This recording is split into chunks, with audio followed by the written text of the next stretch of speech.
Today we're doing SS8.2 Lesson 1, Surface Area of a Right Rectangular Prism. This is new material, so you definitely did need to watch the nets video prior to this one that was in the lesson, and pay close attention here. Okay, this comes right from your visual notes, and what we're trying to find is the surface area, so these sides of a rectangular prism, and this right here is your rectangular prism. Okay, the net has 6 rectangles. When it's laid out like this, you can see all 6 of them labeled A to F, and the area of the net is the sum of the areas of all 6 rectangles. So you got to find the area of this one, this one, this one, this one, this one, this one, and add them all together, and that's exactly what they've done down here. Okay, so they started with A and went all the way to F. A they found, and don't forget, length times width is area. If that's kind of escaped your memory, that's very important. Okay, so they've gone 3 times 5 for the area of rectangle A. A is the same as D, so this is 3, this is 5. Rectangle B is 8 times 3. You see the numbers up here. Rectangle C, 8 times 5. Those numbers come from the 8 up here. The 5 is the same as this side here. And then they all repeat for the rectangles that are equal to them. Okay, they do the math, add it all together, and come up with 158. So the surface area of this net is the area of this net is 158 centimeters square, which means that the surface area of the rectangular prism above is 158 centimeters squared. Don't forget areas measured in centimeters squared. That's important.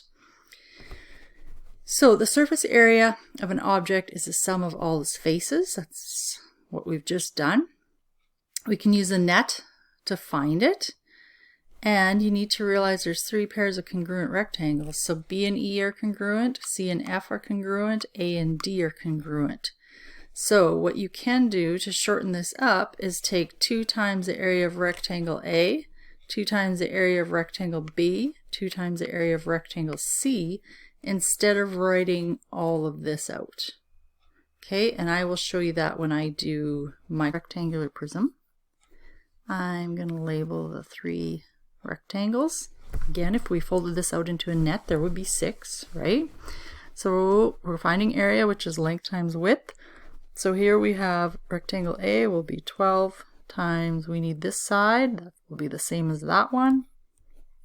Again, think net. Rectangle B, the long side there, length is 12 and the width is 5. And C, we've got a length here of 8 times 5. Okay, and so here we go. 12 times 8 is 96. 12 times 5 is 60.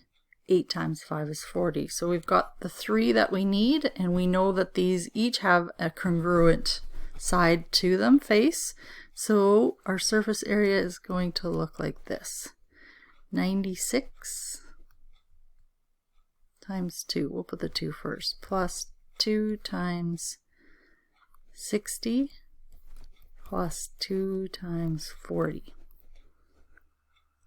Okay, so this gives us 192 plus 120 plus 80. We add all those together and we get 504 centimeters squared. Okay, so that will be the surface area of this rectangular prism. And next I want to just visit the surface area of the cube. Alright, so the cube, all of the sides or faces are going to be congruent, so you just need to find the face of 1, which would be length times width, or side by side, which would be 7 times 7, right? Let's focus on this one right here. Okay, 7 times 7, so 49. So all of these would be 49. Okay, so that means what we can easily know to do would be to find one area of one side face and take it and multiply it by 1, 2, 3, 4, 5, 6, because there's 6 faces on a cube. And that gives you 294 centimeters squared as a surface area of a cube, so all the side faces. Okay, so that's a simple little way to do a cube. You should have everything you need now for your assignment, and I'll see you in the next lesson.